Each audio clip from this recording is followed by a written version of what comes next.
जय हिंद everyone. Welcome back to defence exam solution. स्वागत है आप सभी का। आज की इस वीडियो में बात करने वाले हैं एक बहुत ही हॉट डिबेटेड टॉपिक है हमारी कंट्री में, फॉर्म बिल 2020।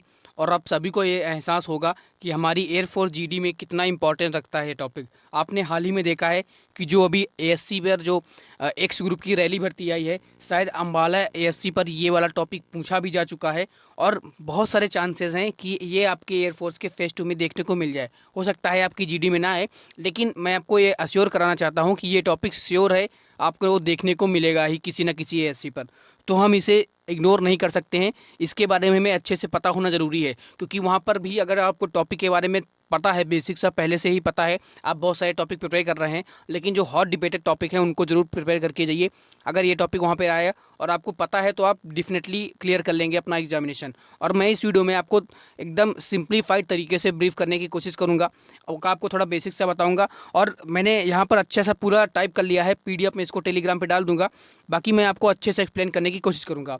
सबसे पहले मैं बता दूं, ये बिल है, अभी तक एक्ट नहीं बना है। जब कोई भी बिल दोनों सदनों में पारित हो जाता है, लोकसभा और राज्यसभा में, तब तक वह बिल रहता है। लेकिन जब उसमें राष्ट्रपति साइन कर देता है तब वह बन जाता है एक्ट। लेकिन यह अभी एक्ट नहीं बना है, और इसको एक्ट बनने से रोकने के लिए ही हमारे जो फार्मर हैं दिल्ली बॉर्डर पर प्रोटेस्ट कर रहे हैं।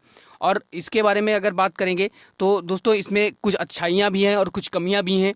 और उसमें कमी, सबसे बड़ी जो कमी है वो ये है कि इसमें किसी भी तरह का किसान का, जब ये बिल पारित किया गया है तो किसी भी तरह का किसानों का कोई भी राय नहीं है। तो इसी के कारण चलिए आगे बात करते हैं। सबसे पहले इसकी स्टार्टिंग करते हैं। सबसे पहले बात है कि 20 सितंबर 2020 को, दोस्तों मैं पढ़ के बोलूँगा और हिंदी में आपको बताता चलूँगा। On 20 September 2020 parliament pass 3 bills which created protest in our country. आप सभी को पता है 3 बिल पास हुए हैं। अब ये 3 बिल क्या है, ये तीन बिल के नाम आपको जरूरी याद रखना है। ये 3 बिल है। Farmers produce trade and commerce bill, ये अमेंडमेंट वाला, ये प्रमोशन और फैसिलेशन वाला ना बोलेंगे चल जाएगा। आपको क्या बोलना है, farmers produce trade and commerce bill 2020, ये हमारा पहला बिल है। और दोस्तों, आपको इतना जरूर प्रिपेयर, इस वीडियो में मैं आपको प्रिपेयर कराने की कोशिश ज़रूर कर दूंगा कि आप अगर जीडी में ये टॉपिक आएगा तो आप ज़रूर कर लेंगे। तो आपको इसमें याद कर रखना है, ये जो ब्रैकेट वाला है ये आप नहीं बोलेंगे चल जाएगा। तो पहला बिल है, इसमें हमारी बात की गई है कि one nation one market concept was introduce to allow farmers to sell product to anywhere in the country. तो इस बिल के अंतर्गत कहा गया है कि फार्मर अपना प्रोडक्ट है वो ऑल ओवर इंडिया में कहीं भी बेच सकते हैं। अभी मैं आपको इसके जो कौन से बताऊंगा, इसके जो डिसएडवांटेज भी वो भी मैं आपको बताऊंगा। तो पहले तो हम इनका इंट्रोडक्शन जानना है, ठीक है। तो इसमें वन नेशन वन मार्केट की बात की गई है farmers produce trade and commerce bill में। अब दूसरा बिल जो हमारा है, farmers empowerment and price assurance bill. बस इतना ही, जितना मैंने बोला है इतना ही आपको बोलना है। इसमें जो लिखा ज़्यादा है उस पर आप ध्यान न दीजिए। Farmers empowerment and price assurance bill 2020, ये हमारा दूसरा बिल है। अब इसमें क्या बोला गया है, इसमें बोला गया है कि कॉन्ट्रैक्ट फार्मिंग करेंगे किसान है। जिसे हमारे देश में, मैं आपको इसका डाटा आपको शेयर कर दूं कि हमारे देश में 40 to 50% जो हमारी जनसंख्या है वो एग्रीकल्चर पर बेस्ड है। आप सभी को शायद पता भी होगा। और लेकिन जो जीडीपी में योगदान आता है वो 16% आता है, मात्र 16%। सो इसी को इंक्रीज करने के लिए सरकार का इंटेंशन जो है वो कहीं ना कहीं मुझे लगता है गलत नहीं है, पर इसमें कमियां ज़रूर है बिल में। तो जो जीडीपी में केवल 16% का योगदान कृषि देती है, और उसमें से उसी को इंक्रीज करने के लिए हमारी सरकार ने ये बिल लॉन्च किया है। अब मैं एक बात और कर दूं, जो कॉन्ट्रैक्ट फार्मिंग वाला कॉन्सेप्ट कहाँ से आया, मैं थोड़ा बेसिक से बता रहा हूं दोस्तों। लिखा तो आपने पढ़ा, आपने गूगल से भी पढ़ लिया होगा, सब जगह देखा भी होगा, लेकिन थोड़ा सा एक्सप्लेन कर दूंगा तो आपको समझने में आसानी रहेगी।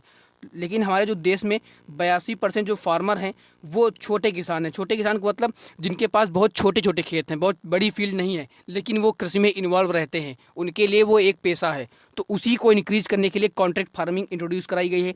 अब इसके फ़ायदे क्या है, कॉन्ट्रैक्ट फार्मिंग होती क्या है दोस्तों। Contract farming empowers farmers to engage with wholesalers, exporters etcetera, so that they will get the price assurance before sowing the crop. अब इसका क्या मतलब है, कॉन्ट्रैक्ट फार्मिंग का मतलब है, जैसे आपने किसी फील्ड में आपको प्राइवेट कंपनियां आएंगी, आप जब अपनी फसल बोएंगे उससे पहले ही आपसे कॉन्ट्रैक्ट हो जाएगा। मान लिया आप गेहूं बो रहे हैं तो आपकी कंपनियां आएंगी प्राइवेट वाली, आपसे कॉन्ट्रैक्ट करेंगी कि हम आपका गेहूं इतने में खरीदेंगे। अगर आप एग्री हैं तो ठीक है, आपका कॉन्ट्रैक्ट हो जाएगा। अगर आप नहीं एग्री हैं तो दूसरी कंपनी आएगी, वो आपको ज़्यादा प्राइस देगी, तब आप एग्री हो जाएंगे। तो इससे क्या होगा, फार्मर को क्या फ़ायदा होगा, फार्मर को पहले ही पैसे मिल जाएंगे, बिना अपनी जो फसल को बोने से पहले ही कॉन्ट्रैक्ट हो जाएगा कि भाई हमें इतने फसल मिलनी है। और कॉन्ट्रैक्ट फार्मिंग में कई कंपनियां आपको खाद बीज वगैरह प्रोवाइड करेंगी, तो ये कॉन्ट्रैक्ट फार्मिंग में बोला गया है। अब हमारा जो तीसरा बिल है जो सबसे ज़्यादा डिस्प्यूट का कारण है वो है हमारा एसेंशियल कमोडिटीज़ अमेंडमेंट बिल 2020। अब ये क्या है, हमारी जो एसेंशियल कमोडिटीज़ हैं, जैसे कि हमारा ओनियन हो गया, ऑयल्स हो गए, सीड्स हो गए, तो सरकार क्या कर रही है, इनको एसेंशियल कमोडिटीज़ के लिस्ट से हटा रही है, जो कि गलत है। और सबसे ज़्यादा डिस्प्यूट का कारण यही है, प्रोटेस्ट का कारण यही है। अब मैं आपको बताने की कोशिश करता हूँ, क्या दोस्तों हो सकता है थोड़ा लंबा हो जाए वीडियो, लेकिन पेशेंस के साथ देखिएगा, आपको क्लियर हो जाएगा। अब जो ये और हमारे जो तेल हैं, जो प्याज हैं, इनको सरकार एसेंशियल कमोडिटीज़ क्या होता है, एक लिस्ट होती है कि अगर कोई भी प्राइवेट इन्वेस्टर इनको अगर डंप करना चाहता है तो उसकी एक लिमिट होती है। जैसे हमारे कोल्ड स्टोरेज हैं, वहाँ पर डंप करने की एक लिमिट है। तो अगर प्राइवेट कंपनियां कोई डंप करना चाहती हैं तो एक लिमिट होती है। लेकिन अगर इन चीज़ों को एसेंशियल कमोडिटीज़ लिस्ट से हटा दिया जाएगा, प्याज हो गया, तेल हो गया, ऑयल सीड्स हो गई, तो क्या होगा कि जो प्राइवेट कंपनियां हैं, जो प्राइवेट वाले जो बड़े बड़े प्राइवेट इन्वेस्टर्स हैं, वो ज़्यादा से ज़्यादा प्याज हमारे देश में उत्पन्न हुआ तो उसको ज़्यादा से ज़्यादा डंप कर लेंगे। तो उससे क्या होगा, हमारे देश में महंगाई बढ़ जाएगी। अच्छा, वो भी इतनी तेज़ बढ़ेगी, और जब महंगाई बढ़ जाएगी तो वो अपना प्याज रिलीज कर देंगे और उससे प्रॉफिट कमा लेंगे। तो इससे सरकार को बहुत बड़ा नुकसान है, इसमें कोई भी प्रकार का फ़ायदा नहीं है।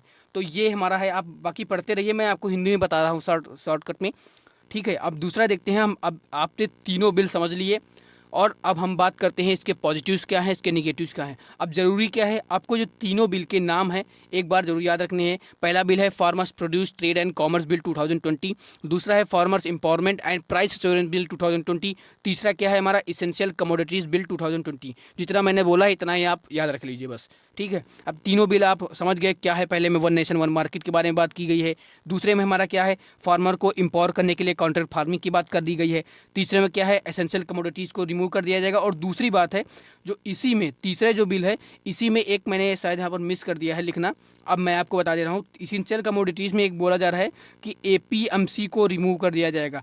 अब एपीएमसी क्या होती हैं, जो सरकारी मंडी समितियाँ होती हैं, एग्रीकल्चरल प्रोड्यूस मार्केटिंग कमिटीज़, तो ये हमारी होती हैं एपीएमसी, ये हर क्षेत्र में पाई जाती हैं। सरकार क्या बोल रही है कि एपीएमसी को रिमूव कर दिया जाएगा, मतलब हटा दिया जाएगा, क्योंकि एपीएमसी में थोड़ा सा करप्शन होता है। तो इसी वजह से एपीएमसी अगर हट जाएंगी तो सरकार के लिए बहुत बड़ा डिसास्टर हो जाएगा। क्योंकि सरकार जैसे किसान क्या करता है, पहले गया एपीएमसी में, अगर उसको एमएसपी मिल रहा है, मिनिमम सेलिंग प्राइस पे अगर बेचना तो उसका हक ही होता है कि मिनिमम सेलिंग प्राइस पे उसे बेचना ही बेचना है। लेकिन अगर उसको बाहर अपने खुले मार्केट में ज़्यादा प्राइस मिलता है तो वहाँ बेच देता है, एपीएमसी में नहीं बेचता है। तो उसके लिए दो रास्ते खुले होते हैं। लेकिन अगर एपीएमसी हट जाएंगी तो उसके पास किसान के पास केवल एक रास्ता बचेगा कि वो ओपन मार्केट में बेचना पड़ेगा। और उससे होगा क्या, हो सकता है वो कम एमएसपी से कम प्राइस में बेचना पड़े। तो इससे सरकार किसानों का बहुत नुकसान है। और सबसे ज़्यादा डिस्प्यूट का कारण भी एसेंशियल कमोडिटीज़ वाला बिल है। तो आई होप आप यहाँ तक समझ गए होंगे। अब हम अगर बात करेंगे पॉजिटिव्स ऑफ फार्म बिल, अब इसके जो कुछ पॉजिटिव्स हैं और कुछ निगेटिव्स हैं, सो उस पर हम बात करते हैं। सबसे पहले ऑफ फार्म बिल की, तो सबसे पहले इसमें जो हमारा वन नेशन वन मार्केट वाला जो कंसेप्ट है, जो कि हमारे दूसरे फार्म बिल में जिसमें प्राइस एश्योरेंस वाला बिल है, तो उसमें अगर हम बात करते हैं वन नेशन वन मार्केट वाला कंसेप्ट हमारा इंट्रोड्यूस कराया जा रहा है। One nation one market can in the monopoly of agriculture produce and market committees APMCs criminalize setting of the other competitive markets. तो एपीएमसीज क्या होता है दोस्तों, मैं कुछ बातें हिंदी में बता रहा हूँ तो उनको आप माइंड में जरूर रखिएगा। मैंने यहाँ पर बहुत सारी चीज़ें लिखा नहीं तो अननेसेसरी वो लंबा हो जाता, इसीलिए मैं बहुत सारी चीज़ें आपको ओरली बता भी रहा हूँ। तो एपीएमसी में कई बार क्या होता है, एपीएमसी में करप्शन बहुत ज़्यादा होता है, इसी के चलते एपीएमसी को हटाने की सरकार बात कर रही है। तो एपीएमसी में क्या होता है, कई बार सरकार का जो किसान जाते हैं अपना अनाज को स्टोर करने, तो कई बार वो कह देते हैं कि हमारे पास अनाज स्टोर करने की जगह नहीं है। और इसके बाद जब किसान बाहर अपना एमएसपी से कम प्राइस में कहीं बेच देता है या ओपन मार्केट में जाकर अपना अनाज बेच देता है, तब वो क्या करते हैं, जो एपीएमसी के जो अधिकारी होते हैं वो जाते हैं और उनको कम प्राइस में खरीद कर और अपने स्टोर कर लेते हैं, बाहर से माल खरीद कर, बाहर से अन्न को खरीद कर अंदर स्टोर करते हैं और रजिस्टर में क्या लिखते हैं कि भैया हमने किसान से ये सारा सामान खरीदा है, सारा अनाज हमने किसान से स्टोर किया है, और जो बीज का पैसा है वो मार देते हैं। तो इसी को ख़त्म करने के लिए दोस्तों, मैं थोड़ा देसी भाषा में बता रहा हूँ, सो कोऑपरेट करिएगा। मैं आपको बस समझाना चाहता हूँ, मेरा मोटो बस यही है। तो बस इसी को ख़त्म करने के लिए इस सरकार का इंटेंशन है कि एपीएमसी को रिमूव कर दिया जाए। ठीक, तो अब इससे आगे वाले हम अगर पॉइंट की बात करते हैं तो और इसमें से दूसरा एक पॉइंट आता है कि एपीएमसी को रिमूव करने का कारण बताया जाता है, some state made it mandatory for farmers to trade with only APMC license trader with farmers produce trade and commerce bill. Farmers can sell their product as per their choice. अब इसमें बताया जा रहा है कि कई स्टेट हमारे भारत में ऐसे हैं जो अपने, जैसे हमारे भारत में ऐसा क्या है, one nation one market introduce कराया जा रहा है, वो तो पहले भी है। क्या यूपी का किसान पंजाब में नहीं बेच सकता? बिल्कुल बेच सकता है। दिल्ली में नहीं बेच सकता? बिल्कुल बेच सकता है। लेकिन इसमें क्या होता है, कुछ स्टेट अब भी हमारे देश में हैं जो अपने फार्मर को रिस्ट्रिक्ट करते हैं कि आप अपना अनाज अपने स्टेट के एपीएमसी लाइसेंस होल्डर को के पास ही बेचेंगे। तो इससे ये फ़ायदा हो जाएगा कि किसान कहीं भी बेच सकता है। और वन नेशन वन मार्केट तो पहले भी कई जगह था। और इससे होगा क्या, एक बात मैं बताना चाहता हूँ, तो इससे किसानों को ये फ़ायदा होगा कि वो कहीं भी बेच सकते हैं। लेकिन इसके कुछ डिसएडवांटेज भी हैं, वो हम आगे बात करेंगे। और दूसरा जो इसका पॉजिटिव है, in some state there is a surplus of some vegetables and fruits and where is some state where there is a less supply of these kind of fruits, so through the one nation one market corporate companies can bridge the gap by benefiting consumers। जैसे कश्मीर में है सेब ज़्यादा उत्पन्न होता है और UP में है सेब कम, बहुत ही लेस मात्रा में आता है। तो उससे क्या होगा, वन नेशन वन मार्केट में क्या होगा, जो कश्मीर का किसान है वो दिल्ली में बेच देगा, यूपी में बेचेगा। तो उससे क्या होगा, जो बैलेंस क्रिएट हो जाएगा अपनी जो सोसाइटी में है, वो कृषि का जो एक बैलेंस को उत्पन्न करने के लिए, एक बैलेंस को मेक करने के लिए ये हमारा वन नेशन वन मार्केट अच्छा है। अब दूसरा पॉइंट है हमारा, it will attract private investors in the agriculture industries and private investors can improve the infrastructure of the agriculture sector. अब ये क्या है, अभी हमने बात की है कॉन्ट्रैक्ट फार्मिंग की। कॉन्ट्रैक्ट फार्मिंग मैंने आपको बता दिया है कि प्राइवेट कंपनियां आपको बीज अपना खेत को बोने से पहले ही आपको कॉन्ट्रैक्ट करेंगे कि हम आपका जो गेहूं होगा वो 25 रुपये में खरीदेंगे, 30 रुपये में खरीदेंगे, जो भी आप उत्पन्न करेंगे। और कई बार तो कुछ कंपनियां तो आपको जो उसका खर्चा होगा वो भी देंगी। तो कॉन्ट्रैक्ट फार्मिंग कहीं ना कहीं बहुत इंप्रूव करेगी जो छोटे किसान होते हैं। मैंने आपको डाटा बता भी दिया है कि भारत में 82% लगभग जो किसान हैं वो छोटे किसान हैं। तो ये कहीं ना कहीं इंफ्रास्ट्रक्चर को जो स्ट्रॉन्ग करने में हेल्प करेगा। तो अब नेक्स्ट पॉइंट अगर हम बात करते हैं, देखिए ये सेम वही लिखा है यहाँ पर, कॉन्ट्रैक्ट फार्मिंग कहीं ना कहीं हेल्प करेगी हमारे इंफ्रास्ट्रक्चर को इम्प्रूव करने में। और किसानों को क्या होगा, before sowing the field they will get the price assurance beforehand, so it is very quite helpful for the small farmer. So ऐसे जैसे कि मैंने बता ही दिया है 82% तो छोटे किसान हैं, तो उनके लिए बहुत फ़ायदेमंद है। अब हम बात करते हैं negatives of farm bill. So the process of farm bill is not democratic. जो फॉर्म बिल है वो पास किया गया है, उसमें कहीं भी any type of kisan unions in India, there are so many kisan unions available, but nothing of then involve in the making of a farm bill. जो कोई भी ऐसा किसान यूनियन नहीं है जिसको इन्वॉल्व किया गया है फॉर्म बिल को बनाने के समय। अगर किसानों की हित की बात हो रही है तो क्या किसानों का इन्वॉल्वेशन नहीं होना चाहिए? बिल्कुल होना चाहिए। किसानों की हित की बात है तो किसानों से एक बार राय जरूर लेनी चाहिए। इसमें से कोई भी डेमोक्रेटिक बिल नहीं पास हुआ है क्योंकि किसानों को कोई भी राय नहीं ली गई है। अब दूसरा है, APMCs are very helpful for the small farmer to sell the product but also to know the price and production choice. अब देखिए एपीएमसी का क्या होता है, अब किसान गया पहले एमएसपी, वहाँ पर पता चल गया कि अपने एपीएमसी में जाएगा तो एमएसपी जान लेगा भैया इतने में है।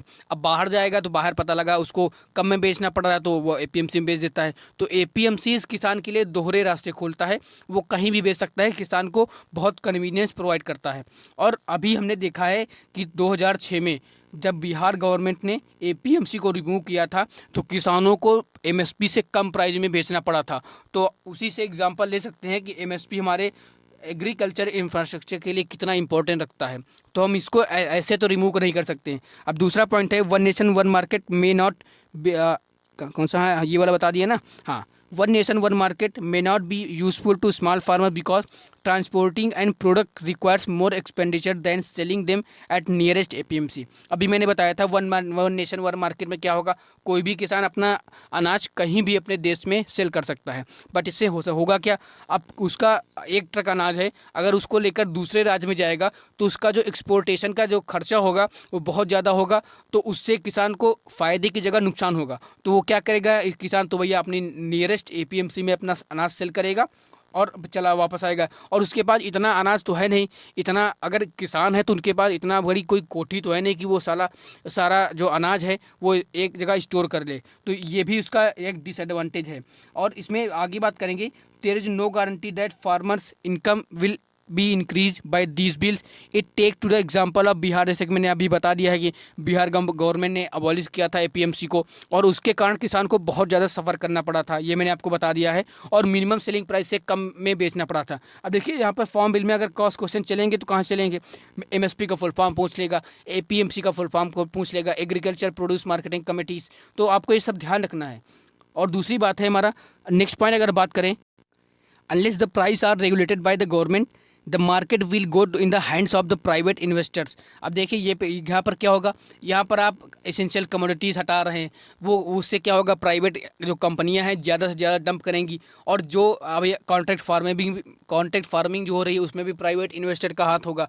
तो कहीं ना कहीं जो हमारा एग्रीकल्चर सिस्टम है वो प्राइवेटाइजेशन की तरफ जा रहा है, जो कि किसानों और भारत सरकार दोनों के लिए बहुत हार्मफुल है। और ये कई बार कॉन्ट्रैक्ट फार्मिंग में डिस्प्यूट का कारण कब होगा, जैसे किसी कंपनी ने किसान के साथ कॉन्ट्रैक्ट किया है कि आपका इतने में लेंगे, लेकिन जब आपका जो किसान का जब अनाज जब उत्पन्न हुआ है तब उसको बाहर ज़्यादा प्राइस मिल रहा है, तो किसान क्या करेगा, घाटे में कॉन्ट्रैक्ट फार्मिंग में जाएगा या फ़ायदे में लेकर बाहर बेचेगा, तो इसमें डिस्प्यूट भी हो सकता है। तो ऐसे कुछ पॉइंट हैं जिनमें अभी भी सुधार करने की ज़रूरत है।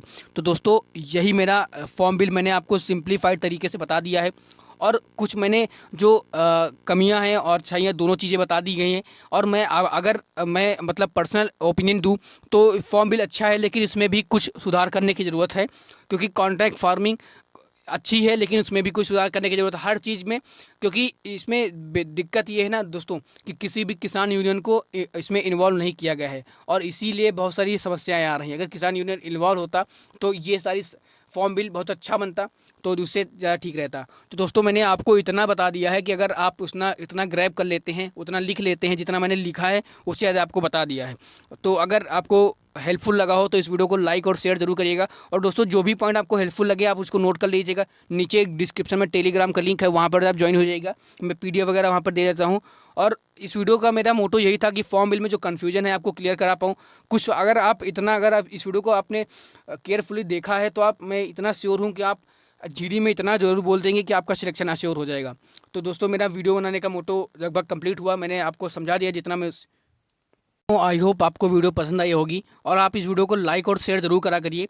आप शेयर करते हैं तो मुझे भी मोटिवेशन मिलता है, आपका हर एक लाइक मुझे मोटिवेट करता है कि हाँ मुझे कंटिन्यू करना चाहिए। और आप कमेंट में अपना फीडबैक जरूर बताइएगा, आपके कोई भी सुझाव है और किसी भी टॉपिक पर आपको कोई भी डाउट हो या भी कोई भी क्वेरी हुआ करे तो आप कमेंट करके जरूर पूछा करिए। और कोई भी अगर अन्य टॉपिक पर दूसरे टॉपिक पर आपको डाउट है जो आप चाहते हैं कि एक बार डिस्कशन हो जाए तो आप ज़रूर कमेंट करिएगा, मैं ज़रूर करवा दूंगा कोई भी टॉपिक होगा आपका। तो दोस्तों आज के लिए इतना ही, उम्मीद है आपको वीडियो अच्छी लगी होगी, आपके लिए हेल्पफुल लगी होगी। तो दोस्तों आपके आज के लिए इतना ही, मिलता हूँ आपसे नेक्स्ट वीडियो में, तब तक के लिए जय हिंद, वंदे मातरम।